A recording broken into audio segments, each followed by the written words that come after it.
Mr. Commodore. You just called me a traitor, sir.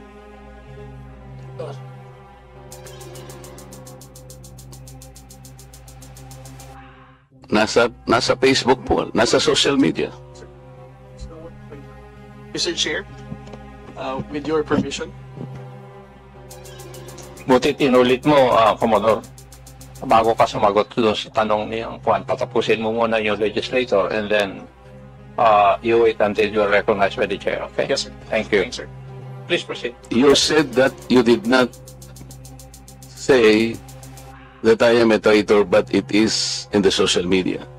Did you take an effort to clarify that so that you could not mislead people because they might believe that you have said that? It is only now that you are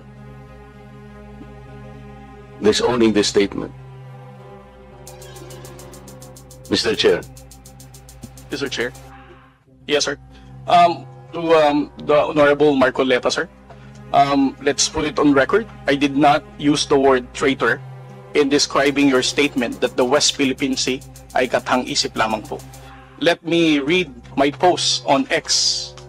I stand by the statement of President Bongbong Marcos when he said, ang West Philippine Sea ay hindi kathang-isip natin lamang. Ito ay atin, ito ay mananatiling atin hanggang nag-aalab ang diwa ng ating minamahal na bansang Pilipinas. Hearing someone claim that the West Philippine Sea is merely a fabrication of the Philippine government is a disservice and an embarrassment to their entire party, the organization he belonged to, and even their own family. How can the one face the younger generations today and tell them that our exclusive economic zone to the west of our archipelago is non-existent, effectively giving up the fight to assert their rights as Filipinos in the West Philippine Sea? Mr. Chair, sinabi ko ba na katang-isip ang West Philippine Sea? I cannot recall, Mr. Chair. Hindi, kasi ang salita mo dyan, merong nagsabing katang-isip. Sinabi ko ba na katang-isip ang West Philippine Sea?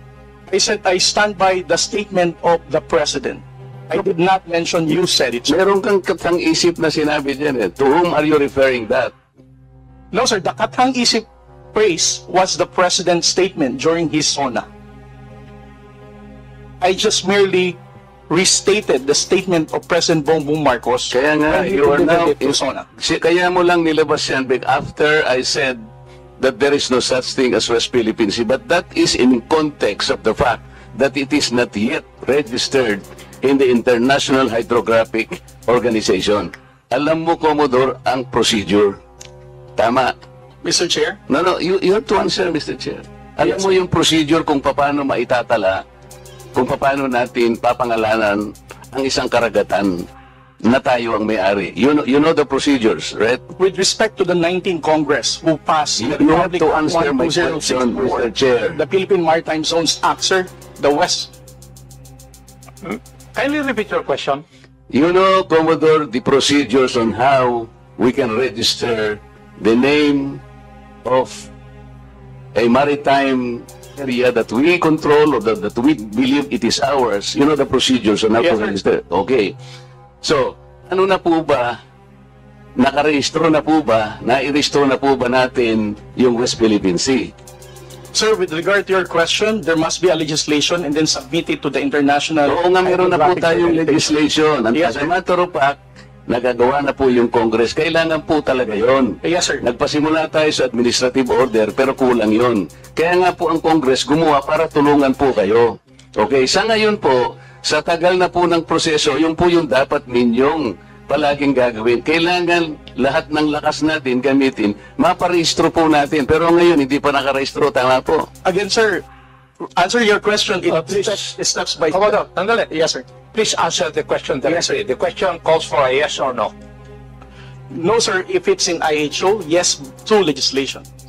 Sinasabi ko yung IHO because this is the only world body that officially names a particular area of the sea. Kaya sa konteksto po ng pinag-uusapan natin, kaya ko lang nasabi Sapagkat hindi pa po nakatala, we need the international community to recognize a part of our own. Yun lang po ang punto doon, Mr. Commodore. So kung hindi pa po nakatala, tama po ako, hindi ba? No, sir. You are inconsistent. No, sir. I did not say that you're correct. I will not agree that you are correct. West Philippine Sea is our exclusive economic zone. Eh, Mr. Chair, wala tayong dispute dyan. Sinasabi ko na nga sa iyo, yung sinasabi nating West Philippine Sea is our own exclusive economic zone. This is ours. You and I should fight for it until the last drop of our blood. Ang sinasabi natin dito, kagaya ng nire-request ng CICC, let us educate our people sapagkat ang alam ng mga tao, lahat tayo, ang alam natin, nakarehistro na. Ang sinasabi ko, hindi pa po nakarehistro. Ikaw ba pwede kang mag-enroll sa isang eskwela nang hindi ka nag-register, nang hindi ka nag-enroll? You answer my question. Of course, sir, there is a legislation. Kaya hindi pa nakarehistro, Mr. Chair. This is the only point. Let us not create a mountain out of molehill. Bigla mong sasabihin, in response to what I said, ang isip, o bla bla bla, at lumabas sa traitor. Hindi ka man lang gumawa ng effort, for example, na I did not say that. Ngayon mo lang sinasabi. But you know, people are bashing me. I am pro-China. When is the last time or the first time that I am pro-China? Again, Mr. Chair, I never said that you are a traitor. That is clearly posted on my Twitter. Pero hindi ka po nagbigay ng paliwanag na sinabi mo sana doon sa social media din. Bakit nyo ina-ascribe sa akin na sinabi ko na traitor si Kong Marcoleta? I did not say that. It is only now that you are explaining na wala kang sinabi. But kumalat na sa social media, kaya nga tayo nandito. These are the excesses and the abusiveness of social media, Mr. Chair. Nangyari na. Kahit na ilang libong mag-explain ka dito, yung tao narinig na nila na ikaw ang nagsabi. Because meron ka pang litrato dun eh. Mr. Chair, nobody has ever asked me whether you are a traitor. This was only the first time that I was asked whether you are a traitor or not. You are not even aware na sa social media sumabog yun? Nandun yung litrato mo and the claim that I am a traitor. Ngayon ka lang nagpapaliwanag na I am not a traitor. Pero nangyari na yun. Mr. Chair, I don't think that I'm under in any obligation to respond to all those social media Mr. posts Chair, by bloggers, the influencers. Siya muna. Sabi niya wala siyang obligation. Finish your statement. Yes, sir. Mr. Chair, Honorable Marcoleta, sir, I think I'm no under obligation to tell all the social media influencers, to bloggers, defend your name, tell them that you are not a traitor. Again, I did not mention that you are a traitor. It's not, those words did not come from me. Why would I go to the extent of defending you and you are running for Senate? I might as well be interpreted as running for, supporting somebody for public office. Mr. Chair, clarifying something that is wrong is not political. Please. Thank you, sir.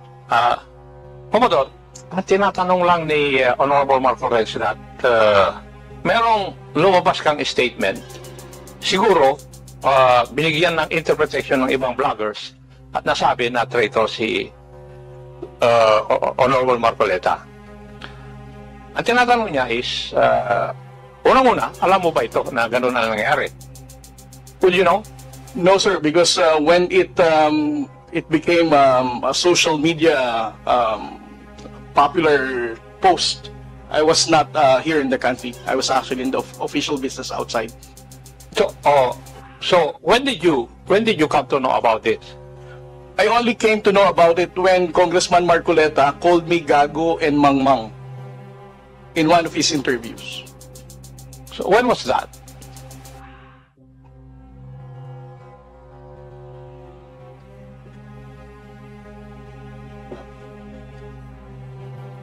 During his interview last February 10, huwag tayong magpagago at magpaka-ignorante katulad ng Commodore na yan.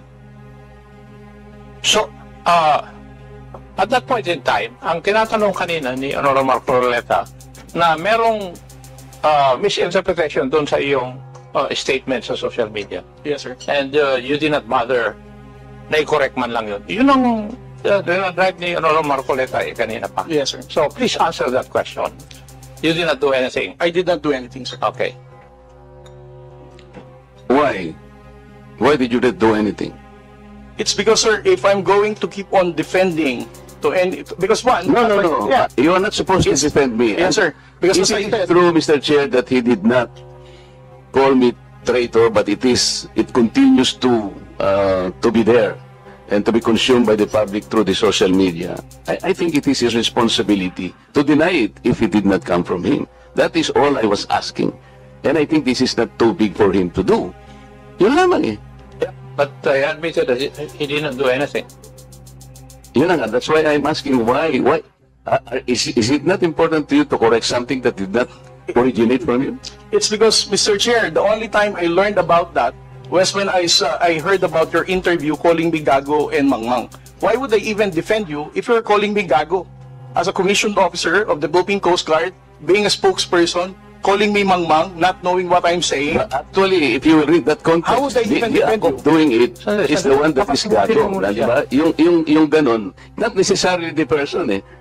Eh sabi ko nga sa'yo, kung kinurek mo man lamang yun, because it continue to be there in the social media, Mr. Chair, yun ang nakakasama sapagkat people, no, hindi ko naman sinabi talaga yun. Mamamatay siya because it came from you. Pero pag hindi mo sinabi, at you continue to be silent, akala ng tao, sinabi mo. So that is the problem, Mr. Chair. And I think we are hearing this in order to correct the misconception and misinformation because it continues to spread. If you get the point, Commodore, Mr. Chair.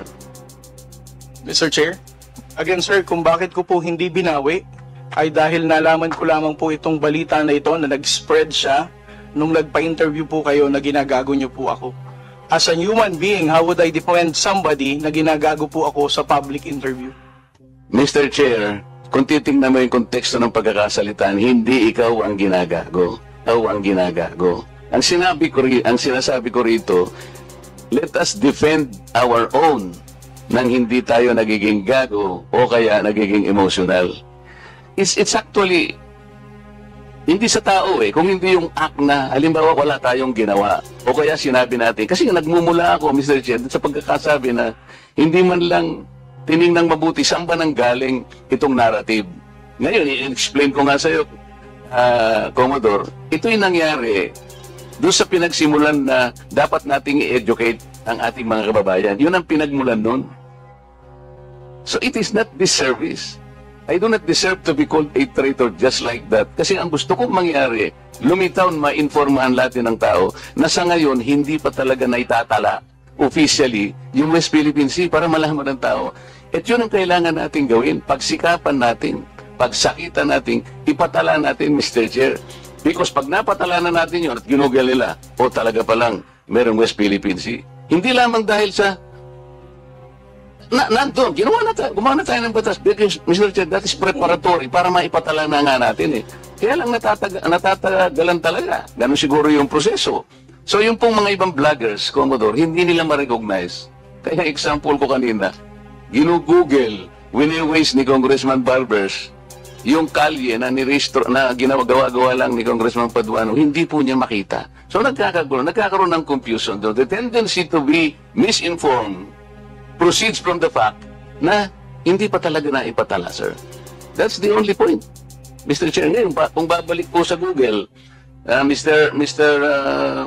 YouTube, ito kumakalat, lumalakad, but you are not doing anything to control this. So, ang daming, ngayon, nagbabas sila sa akin, si Marcoleta, pro-China. Ngayon, may lumitaw na naman through your platform. Lahat po ng senador na kagrupo ni ganito, lahat po sila ay pinoponduhan po ng China. Nandito ngayon. I will show it to you before you leave, sir, na lumilitaw na naman dito. So kasama po ako doon sa grupo na yon na pinipinance ng China. Ganun po eh. So it becomes now an election misinformation that will impact on the credibility of the election. Maaaring mamislead po na naman ang mga tao. Yun po yung ating gustong ayusin. Yung misconception and misinformation. Lumitaw lamang po kasi sa kawalan ng information na hindi pa po natin naipatala, Commodore. Hindi pa nakatala talaga officially. Tayo-tayo po, walang problema eh. Kung tayo-tayo lang. Sapagkat yung bahagi na yun ng ating karagatan, may pangalan man yan o wala. Sabi ko nga sa iyo kanina, tayong dalawa ilaban natin yun hanggang sa huling patak ng ating dugo. Atin yun at walang makakapagpabago doon. Ang problema, nagkakagulo tayo because of that misconception. Walang masamang tinapay doon, Mr. Chair. I want to explain that. Ngayon, ako nagpapasalamat ako sa iyo at sinabi mo ngayon at naliwanagan na hindi mo pala sinabi yung I am a traitor. So salamat kahit nahuli. Sabi nga natin, Mr. Chair, huli man daw at magaling, nayahabol din. Kaya lang ang problema ko ngayon, Mr. Chair, yun pong kumakalat na akala nila sinabi mo. At lumaki nga, sapagkat siguro, dahil medyo nasaktan naman ako, nakapagsalita ako ng wag nating depensa ng sariling atin na magiging emotional tayo o kaya nagpapakagago tayo. So, kaya lumaki ng lumaki dahil lamang doon. But the context, Mr. Chair, the context is gusto nating wag gamitin ang misconception or misinformation, lalo na ng mga vloggers, sa lahat po ng bahagi o aspeto ng ating buhay. Ang West Philippine Sea ay atin, Commodore, Yes. because this is the exclusive economic zone of the country. And there is no changing that fact. Kahit anong magbalik-baligtarin natin ang mundo natin, atin ito. Kaya lang ipatala po natin yung pangalan para po hindi gamitin sa misinformation. Mr. Chair, thank you very much. Well, I think we have seen one of the ill effects of misinformation. I think everybody will agree to that. That is one of the ill effects of fake news or misinformation. Would you agree? Yes. So next time, kasi hindi ako nagbabasa kasi ng mga ganyan eh. Para hindi ako apektado. Yan ang ako. Yes, Madam Tikia. Mr. Chairman, I would just like to, with the indulgence of the chair and the members, I also take exception to what the Commodore has labeled me as being makapili.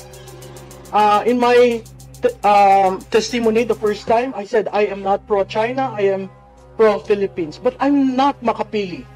He labeled several people as being makapili. And ako po'y apo ng isang guerrilla.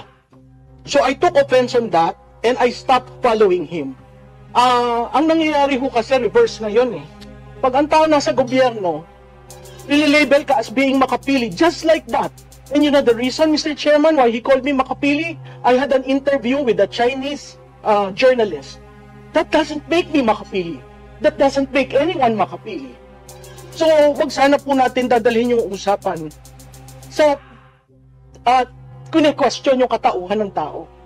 That's why I never followed him. I used to follow him. I used to question him. But after labeling me as makapili, na hindi po, alam ng karamihan ng kaibigan ko, ako nag-decide na sana ako sa ibang bansa, pero umuwi ako. Pero for a man in uniform to call me makapili, that's insulting. Yun lang, sir. Any statement, Commodore? Yes. The Global Times is a known propagandist of the Chinese government. If you're going to look at those personalities na in-interview ng Global Times, you're going to doubt what is the objective, why such personalities are being interviewed. If you're going to look at the posts of those people who were interviewed and who gave comments about our fight in the West Philippine Sea, I think that's where I'm getting that kind of assertion.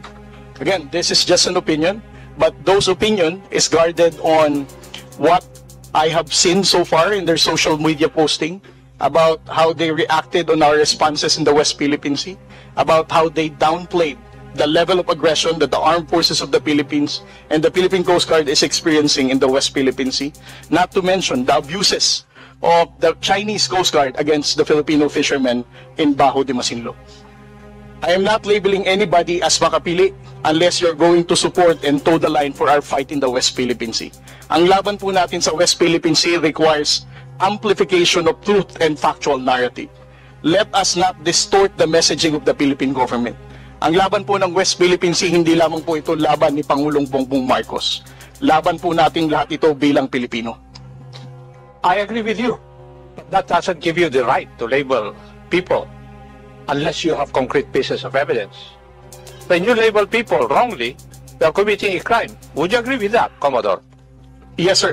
I definitely agree. And that's why I'm looking into my social media whether I clearly identified Miss Maluti Kia as a makipili. Sir, you tagged me. That's why I stopped following you.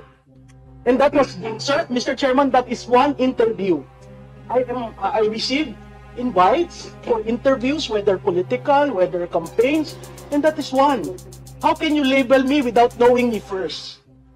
That's my point. Being makapili in your time, in the time of my grandfather, and this time, it's something that we hold dear. We do not want to be labeled makapili. But he readily labeled me with one interview. That doesn't define me. That doesn't define my belief in the Philippines and on South China Sea. At Commodore, ang laban ho sa South China Sea, nagsimula pa yan nung unang-una pa. Mr. Chairman, point of order, Mr. Chairman. Sandali.